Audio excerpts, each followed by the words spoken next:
আরাম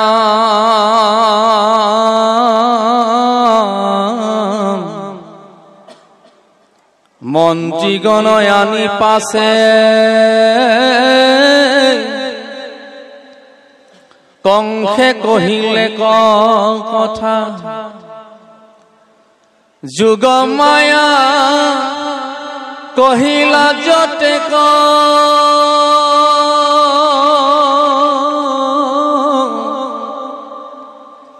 শুনি দৈত্যগণে উঠি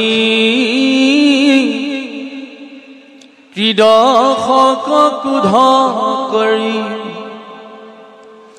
কংসৰাই বিনায়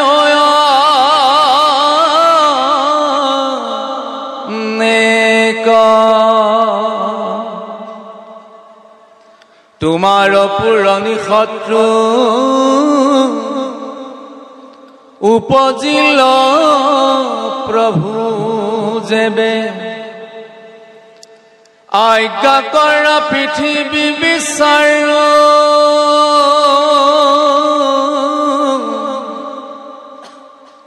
সাম্প্ৰতে যতক শিশু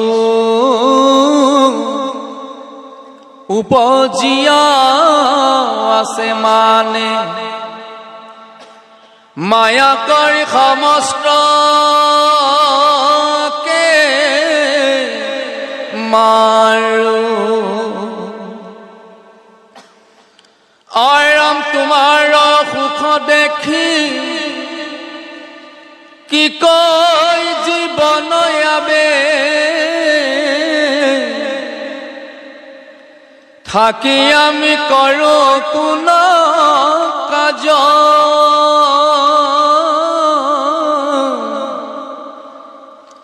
কৃষ্ণৰ ভিতৰে ভিতৰ শংকৰেশ্বৰ শিলা গীত অশুনিও সমস্তে সমাজ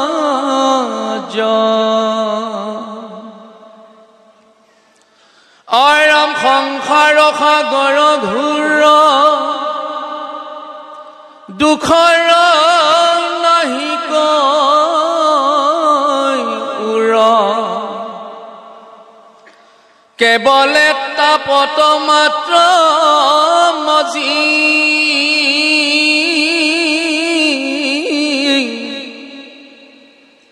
জানি এৰাৱানৰতি কৰি একান্তমতি হৈও পাৰ মাধৱ ভজি যি লক্ষ্মী তই আশা কৰি সদায় আকুল মন তেহু মহাচঞ্চল সৰ্বথা বিষয়ত যত সুখ অন্তত সমস্তে দুখ তাক যত্ন কৰি মৰা বিঠা আৰাম যিটো শৰী ৰৰৱৰ্থে অনেক বন্ধ কৰি ইও মহাপদৰ ঘৰ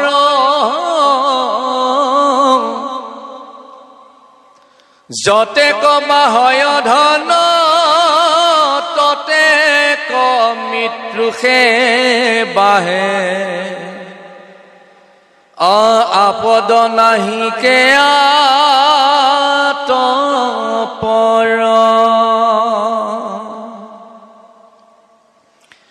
যতে ক আশ্ৰয় দুখ সবাৰো আগত শোক দুখময় সকলো সংসাৰ যতে ক সুন্দৰী নাৰী পৰম অনৰ্থকাৰী আতপৰে নাহি কৈ নিকাৰ অৰামানুজত মনোৰথ পৰম দূৰ ঘূৰ পথ তথাপিতো তাতে মাত্ৰ ৰতি যিটো আত্মা প্ৰিয়তম সুখৰ সাগৰ দেৱ কদাচিতো তান্ত নাহি মতি ৰাম পুণ্য কৰি পাৱৈ স্বৰ্গ নত নাহি কেতহিত সুখ ইন্দ্ৰৰূপতন আচৈ জাত অনেকত পইচা কৰি যদি ব্ৰহ্মলোক পাৱৈ তহিটো কালৰ নেৰাই হাত এৰামাই সেয়াতি মহাকষ্ট নিজ কৰ্ম নষ্ট কৃষ্ণ কথা নপঢ়ৈ কাণত কৃষ্ণৰ ভকতি এৰি আনত বিশ্বাস কৰি মৰৈ ঘূৰ যাতনা পত চাৰি বেদ 14 শাস্ত্ৰ সবাৰোৱে শিকে তত্ৰ মুখ্য ধৰ্ম হৰি গুণ নাম হেন তত্ত্ব কথা জানি সমজ্যাৰ যত প্ৰাণী ডাকি খবে বোলা ৰাম ৰাম হৰি ৰাম ৰাম ৰাম জয় কৃষ্ণ। অতি সুন্দৰভাৱে দৈত্যসকলৰ লগত কংসৰ মন্ত্ৰণা কথাবোৰ উল্লেখ কৰিছে। কংসই যেতিয়া গম পালে তেওঁৰ প্ৰাণৰ বৈৰী জিন্দা আছে, জীয়াই আছে, কিবা এটা কৰিতো বাচিব লাগিব। তেওঁৰ বন্ধু বান্ধৱখিনিক মাতি আনিছে, মাতি আনি কৈছে শিশু হত্যা যজ্ঞ, বহুত ডাঙৰ কথা কৈছে। ভাগৱতৰ এইটো কথা বৰ আচৰিত কথা। ৰজাজনে শিশুবিলাকক সুৰক্ষা দিব লাগে, কাৰণ আজিৰ শিশু কালিৰ ভৱিষ্যত নাগৰিক।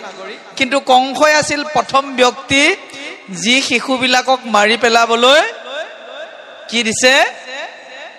আজ্ঞা দিছে, আদেশ দিছে। এতিয়া যদি চৰকাৰে এখন আঁচনি উলিয়াই এনেকুৱা এটা পলিও খুৱাই দিয়া চব যাওক বুলি, দিগদাৰ নহব? পৃথিৱীটো শূন্য হৈ যাব কা? মাজতে সেইটো কৰোণা বেজীটোৱে কৈছিলে যেন পাইছিলো, আৰু যা নহওক এটা লিখিছে সাম্প্ৰতে যতেক শিশু উপজিয়া আছে মানে মায়া কৰি সমস্তকে মাৰো, আজ্ঞা কৰা তোমাৰ প্ৰাণবৈৰীক সমস্ত পৃথিৱীত বিচাৰো। কিমান ডাঙৰ কথা কৈছে যে শিশুবিলাকক হত্যা কৰিবলৈ দিছে। আৰু ইয়াতেই প্ৰভু ভগৱন্তৰ গুণানুকীৰ্তন কৰি থকা মহাপুৰুষ শংকৰদেৱে উল্লেখ কৰিছে। বাকীখিনি কথা পৰচন্দত দিব। মহাপুৰুষ শংকৰদেৱ এটা বিশেষ গুণ উপদেশ। এই শৰীৰটো সদায় যে নাথাকে, ই যে এটা মাটিৰ ভাণ্ডাৰ তাক দিছে। যিটো শৰীৰৰ অৰ্থে অনেক প্ৰবন্ধ কৰি ইউ মহা আপদৰ ঘৰ, যতেক বাহয়ে ধন ততেক মৃত্যুকে বাহে, আপদ নাহিকে আতপৰ। এইটো বোলে আপদ, শৰীৰটো বোলে আপদ। যেতিয়া বেমাৰে আগুৰিব তেতিয়া গম পাব। এতিয়া দাঁত কেইটা আছে নহয়, গম পোৱা নাই? এটামান দাঁতৰ বিষ হওকচোন গম পাই যাব, আও দাঁত কেইটা বৰ ডেঞ্জাৰ। দাঁতৰ বিষ হোৱাখিনিয়ে গম পায়। আৰু কেনেবাকে যদি দুদিনমান হস্পিটেল বন্ধ কিবা কিবি হৈ থাকে, হাহাকাৰ ছুটি যাব। শৰীৰটো আচলতে আপদৰ ঘৰ। ই যদিও আমি মায়াত আবদ্ধ আছো, শৰীৰটোৰ বিষয়ে কি কৈছে মই অকণমান বুজাই দিছো। ই যে মাটিৰ পুতলা।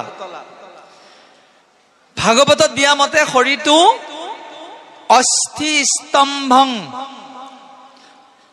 অস্থি স্তম্ভং মানে মাটিৰ প্ৰতিমা এটা বনাওঁতে যেনেকে খেৰৰ জুমুঠি লয়, আমাকো প্ৰথমে হাড়ৰ জুমুঠি এটা লৈছে, 214ডাল হাড়। অস্থি স্তম্ভং, এই দেহটোত হাড় 206ডাল আছে। স্নায়ুবদ্ধং, স্নায়ুবদ্ধং মানে ইয়াত কিছুমান নলা নৰ্দমা নদী আছে। যেনেকৈ এই যে লাইটবোৰ জ্বলি আছে, ইয়াত কিছুমান ৱাৰ আছে। ৱাৰ খোপা যদি কাটি দিয়ে লাইট খোপা চব বন্ধ হৈ যাব। ঠিক শৰীৰটোতো ড্ৰেইন, কিছুমান ড্ৰেইন বনাইছে, পানী যোৱা ড্ৰেইন, লেতেৰা বস্তু যোৱা ড্ৰেইন, কোনোবা ফালে সুমুৱা ড্ৰেইন ইত্যাদি। কৈছে স্নায়ুবদ্ধং। ভগৱানে কি কৰিছে, যিদৰে খেৰৰ জুমুঠিটোত মাটিৰ লেপ দিয়ে, ভগৱানে কৈছে মাংস সুনিত লেপিতম। এই হাড় কেইডালৰ ওপৰত, স্নায়ুবোৰৰ ওপৰত মাংস আৰু তেজৰ লেপন দিছে বোলে। কেনেবাকে যদি ছালখন মানুহক নিদিলে হয়, মানুহ দেখিবলৈ কেনেকুৱা হল অলপ ভাবকচোন। সেই যে ব্ৰইলাৰ কেইটা যে চেলাই থয়, একেই হলহেঁতেন। চাওকচোন, কৈছে অস্থি স্তম্ভং স্নায়ুবদ্ধং মাংস সুনিত লেপিতম। হাড় কেইডালৰ মাজে পদ্ধতিমূলক ভাৱে শিৰ কেইডাল দিছে, মাংস কৰিছে, লেপি দিছে, তেজ দিছে। তাৰ ওপৰত চৰ্ম আবদ্ধং, ছালখন দিয়াতে যেনিবা অকণমান যা নহওক আৰু তাৰে যেনিবা কাৰোবাৰ অকণমান চকচকীয়া, কাৰোবাৰ অকণমান কৃষ্ণবৰণীয়, ভাবিব লগা একো নাই, ই এদিন ছাই হৈ যাব। উল্লেখ কৰিছে যেনেকে আজিকালি ঘৰবিলাক বনালে, লেট্ৰিন বাথৰুম যে বনায়, ভগৱানে প্ৰথমেই লেট্ৰিন বাথৰুম এইটো শৰীৰতে দিছে, একেটা ক'তো বাহিৰত যাব নালাগে, লগতে দিছে। কৈছে দুৰ্গন্ধ পাত্ৰং মুত্ত পৰিছো, শৌচ পেচাবৰ শৰীৰটোৰ এটা ভাণ্ডাৰ। দুদিনমান পায়খানা নকৰিলে বায়ু গলে গম পাব কি দুৰ্গন্ধ। জয় কৃষ্ণ। উল্লেখ কৰিছে যে জৰা বিপাক আৰ্তং, বেমাৰ হলে, বুঢ়া হলে গম পাবা শৰীৰটো এটা ভাৰ। ৰোগ মন্দিৰম, শৰীৰটোত বোলে বেমাৰ বিলাকৰ ভাণ্ডাৰ হৈ আছে যদি জিভাপাত কণ্ট্ৰোল নকৰে।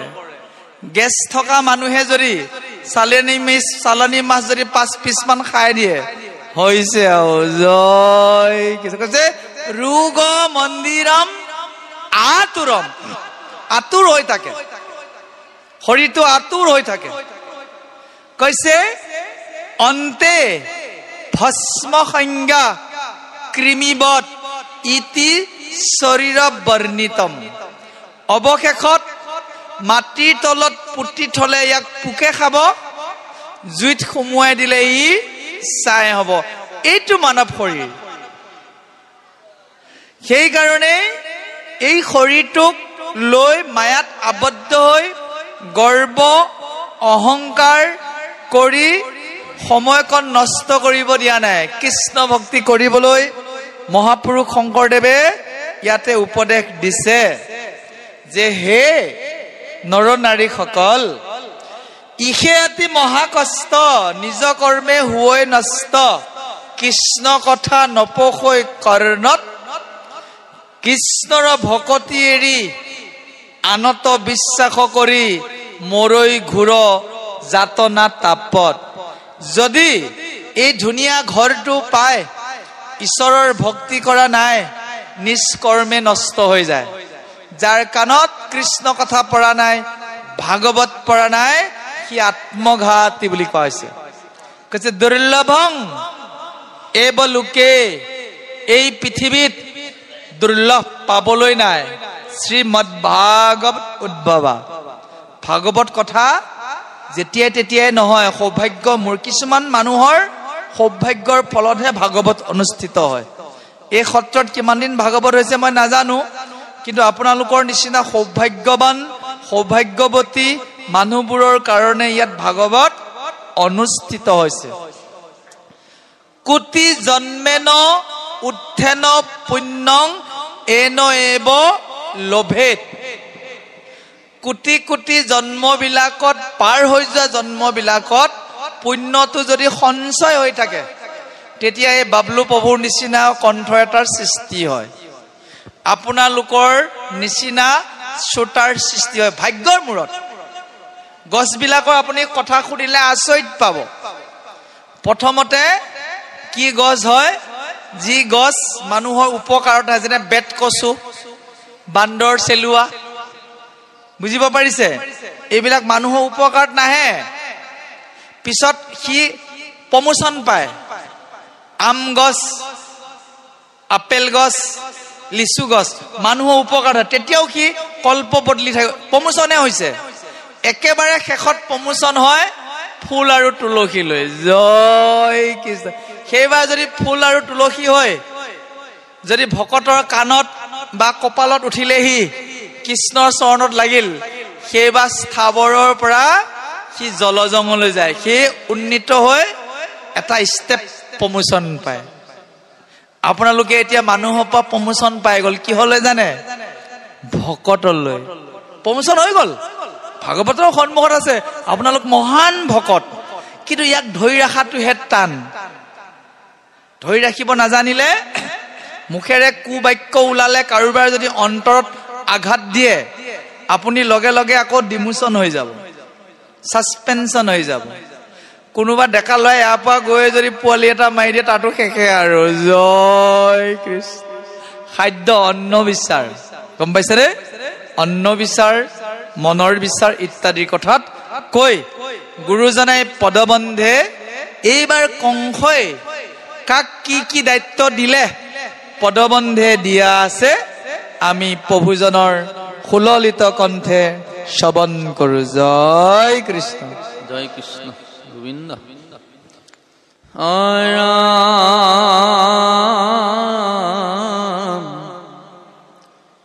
দৰপে দৈত্ৰ বোলে ৰণ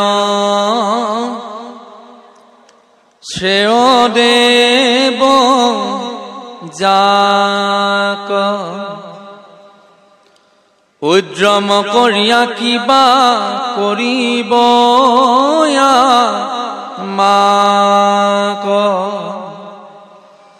তোমাৰ ধনুৰ শুনি আতু পতংকাৰ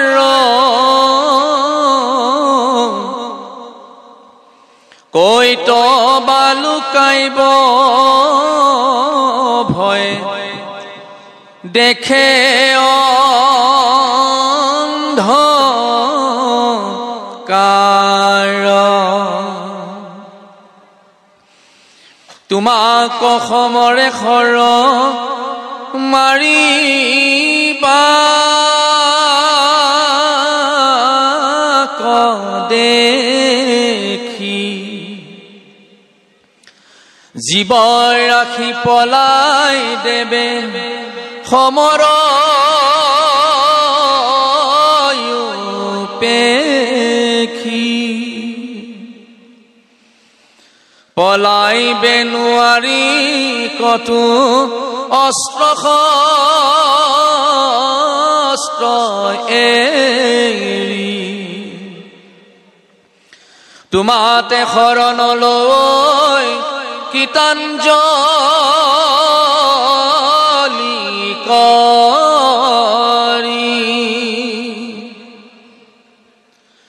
এৰাম ঘিনেকে নামাৰা তুমি ধৰ্ম পথ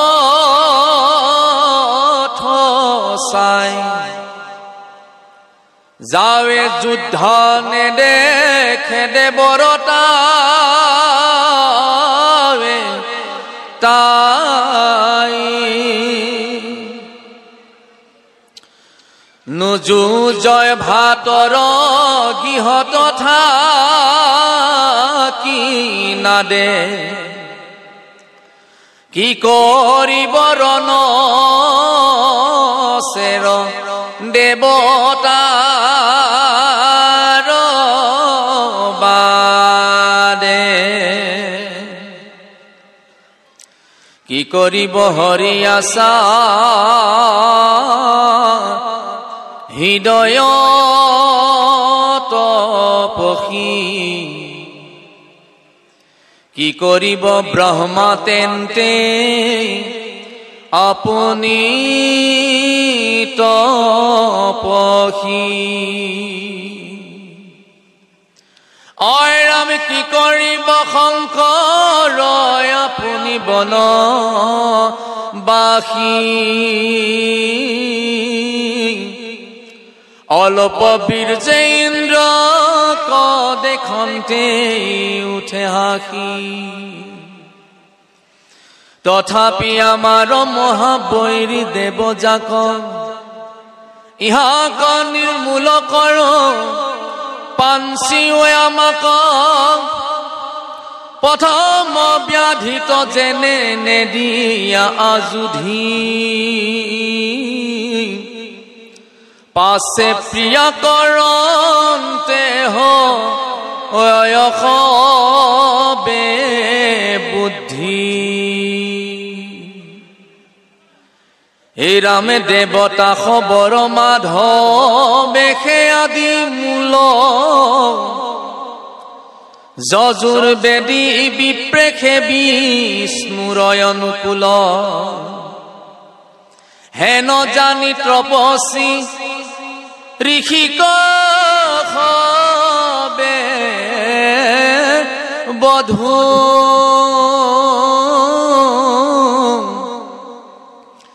অধেনু মানে মাৰু যত যজ্ঞ নিষেধু আপুনি মৰিব হৰি খাইবা কন পাই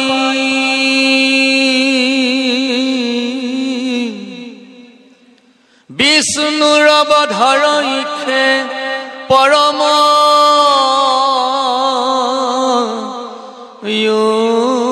পাই আৰাম হেন শুনি কংস কালে বিমোহিত চিত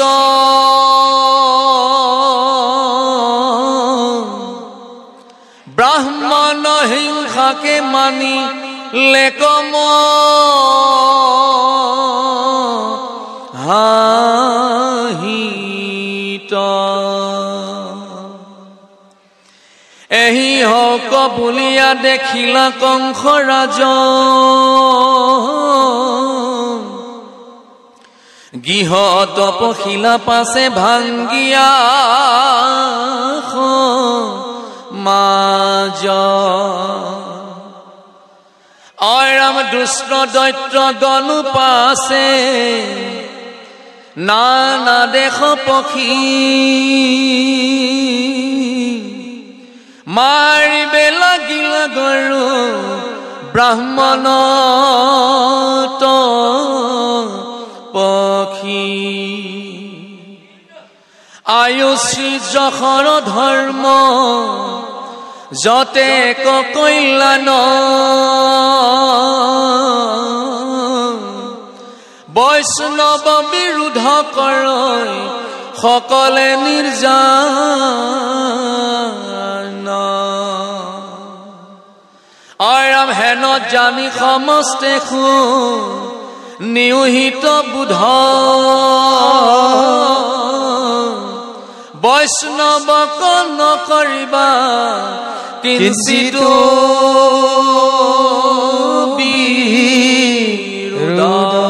জয় কৃষ্ণ পদবন্ধে প্ৰভুজনে সুললিত কণ্ঠে গাই গল আমি শ্ৰৱণ কৰিলো এই পদখিনিত উল্লেখ কৰিছে যে কংসৰ লগত থকা যিবোৰ দৈত্য অঘাসুৰ বকাসুৰ, ধেনুকাসুৰ গোটেইবোৰে লগ লাগি কৈছে, হেৰ কংস,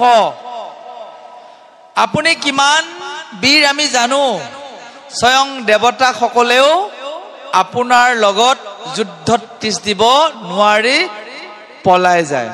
লিখিছে, পলাইবে নোৱাৰি কতো অস্ত্ৰ শস্ত্ৰ এৰি, তোমাতে শৰণলৈ কীতাঞ্জলি কৰি। দেৱতাসকল কংসৰ আগত তুচ্ছ হৈ গ'ল। কেৱল তুমি কিয় নামাৰা? যেতিয়া সিহঁতে নিৰস্ত হৈ যায়, তোমাক ওচৰত যেতিয়া শৰণাপন্ন হৈ যায়, তুমি দেৱতাবিলাকক নামাৰাকে জীয়াই ৰাখিছা। আৰু ব্ৰহ্মাকনো কি কম? ব্ৰহ্মাই তোমাৰ যি তপস্যাত ব্যস্ত আছে তোমাৰ অপকাৰ নকৰে। যিজন হৰি হৃদয়ত আছে দেখাটো নিদিয়েই, সিহঁতে আলোচনা কৰিছে কাক কেনেকে মাৰিব। যে এটা কাম কৰো, যে শিৱই বাধা দিব নোৱাৰে, ব্ৰহ্মাই বাধা দিব নোৱাৰে তোমাৰ কাৰ্যত, ভগৱান বিষ্ণুৱে বাধা দিব পাৰে। বিষ্ণুৱে কেনেকৈ জীয়াই আছে?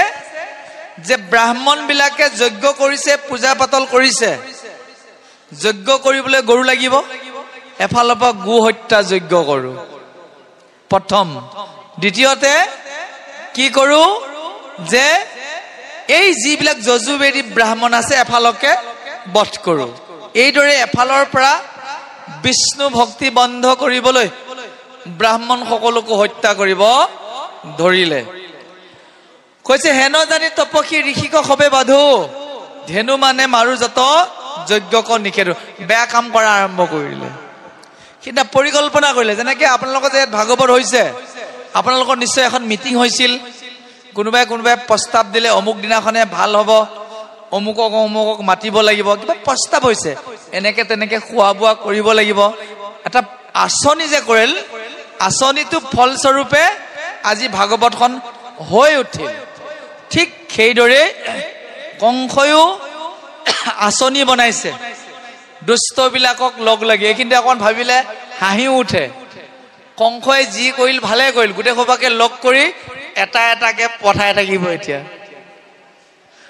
কংসৰ পাঞ্চনি পাই যত দৈত্য আশে, তুমি হেন অগণিত পুৰি মৰে জাখে। কৃষ্ণ একুৰা প্ৰকাণ্ড জুই হৈ আছে, জুইত যদি চগা পৰে জীয়াই থাকিব পাৰিবনে? কৃষ্ণই বিচাৰি ফুৰিব লগা হোৱা নাই। পুতনাক কৈছে, যা মাৰগৈ। পুতনা গ'ল এটা। চক্ৰবাত আহিল, চক্ৰবাতক কলে, যা মাৰগৈ। গ'ল, তাৰো ডিঙিত ধৰি কি কৰিলে? মাৰি পেলালে। বিভিন্ন লীলা, এই যে লীলাবোৰ কৰিব পাৰিলে ভগৱানে সকলোৰে হিতৰ কাৰণে। আপোনালোকক যে ভকত বনালে, ভগৱানৰে পৰিকল্পনা। কেৱল আপুনি ভকত হৈ থাকিব লাগিব। ভকত হৈ থকাটো সদায় কষ্টকৰ, কিন্তু জিভা পাতৰ কাৰণে, মনটোৰ কাৰণে এইকেইটা বৰ ডেঞ্জাৰটো। বুজিব পাৰিছে? যেতিয়া চকুৱে দেখা পাব আগৰ বস্তুটো, মনটোৱে ক'ব, এই কোনেও দেখা নাই দে, পটককে মাৰ না অকমান। চঞ্চলং হি মন কৃষ্ণ পমাথি বলবৎ দৃঢ়ম, তস্যহম নিৰ্গহম মন্যে বায়ুৰিপ সুদুষ্কৰম। অৰ্জুন উবাচ, অৰ্জুনে কৈছে কৃষ্ণক, হে কৃষ্ণ, তুমি মনটোক বশ কৰা কথা কৈছা। হাতী এটাক বশ কৰিব পাৰিলেও, বায়ুক বশ কৰিব পাৰিলেও মনটোক বশ কৰাত টান আছে। জয় কৃষ্ণ। তেতিয়া কৃষ্ণই কিন্তু কৈছে, কৃষ্ণ উবাচ অসংশয় মহাবাহো দুৰ্নিগহ মন চলম অভ্যাসেন তো বৈৰাগ্যেন কৌন্তেয় স গিজ্জতে। হে অৰ্জুন, তুমি ঠিকেই কৈছা। কৃষ্ণই উত্তৰ দিছে, মনটোক দমন কৰা টান, যদি অভ্যাস কৰা আৰু প্ৰতিজ্ঞা কৰা মনটোক তুমি বশ কৰিব পাৰিবা। মনটো কেনেকুৱা জানে? আপোনাৰ ছাগলীজনী এৰালডাল দি লৈ গৈছে, তাত এটা খুঁটি থাকে নহয়, ওচৰতে আপুনি ঘাঁহনিত গৈ যদি খুঁটিটো পুতি নিদিয়ে বা অকণমানহে পুতে দিগদাৰ নহ'বনে বাৰু? যদি কমকে পুতি দিয়ে সি ওচৰত ভাল বস্তু দেখা পাই টানি দিব, খাবগৈ, আপোনাৰ কাজিয়া হৈ যাব। আমাৰ অসমীয়া মানুহে মনটো অকণমানহে পুতি থয়, চান্স পালে আঁতৰি যায়গৈ। কেইটামান ডেকা ল'ৰাক মই সুধিছোঁ, মোৰ লগৰ কেইটাক, হয় এৰিলি নে ল'ৰা ছোৱালী ডাঙৰ হ'ল কা? এৰা বুলিয়ে ধৰ দে আৰু। এই বিহুৱে সকাতিয়ে চলে আৰু, দেখিছে এতিয়াও চলে বুলি কৈয়ে আছে। আৰু দুজনমানক লগ পালো, ডাঙৰ ডাঙৰ অফিচাৰ হৈ গৈছে ল'ৰা ছোৱালী, এৰিলি নে? এৰা বুলিয়ে ধৰ আৰু। কিন্তু সমস্যা এই গধূলিটোক লৈ সমস্যা। গধূলিটো যদি নাহিল হয়, এৰা বুলিয়ে ধৰ, বা তোমাৰ কাৰণে গধূলিটো নাহিব, আমি ভাগৱত শুনিব নালাগে। চাওকচোন অজুহাতটো, অজুহাত মনটোক বান্ধিব পৰা নাই। কিন্তু মনটোক বান্ধিবলৈ অভ্যাস আৰু বৈৰাগ্য। আপুনি সোনকালে প্ৰাৰ্থনা কৰা অভ্যাস কৰক, বিছনাখন সোনকালে ত্যাগ কৰিম বুলি প্ৰতিজ্ঞা কৰক। আপোনাৰ সোনকালে উঠা হৈ যাব। ৰাতিপুৱা মানুহ নুঠোতে প্ৰাৰ্থনা কৰি কি ক'ব, আমাৰ দুপৰীয়া 11টা বজালৈকে গোসাঁইঘৰত চাকিয়ে নজ্বলে বহুত। জয় কৃষ্ণ। সেইকাৰণে মন স্থিৰ কৰিবলৈ সাধুৰ সংগ, মন স্থিৰ কৰিবলৈ শাস্ত্ৰ অধ্যয়ন। আমি যদি শাস্ত্ৰ অধ্যয়ন কৰো, লাহে লাহে লাহে আমাক জ্ঞানৰ ভাণ্ডাৰবোৰ আহিব একেবাৰে। আজিকালি আৰু সুবিধা, মোবাইল ঘৰে ঘৰে আছে, ধুনীয়াকে ভাগৱত লগাই ল'ব, এইবোৰ কথা শ্ৰৱণ কৰিব পাৰিব। অতি সুন্দৰভাৱে কংসৰ বন্ধুবৰ্গই মন্ত্ৰণা কৰি কৃষ্ণৰ হত্যাৰ এটা পৰিকল্পনা কৰিছে। এইখিনি কৰি তেওঁলোক ভাগে ভাগে গ'ল আৰু নন্দৰ ঘৰত যিহেতু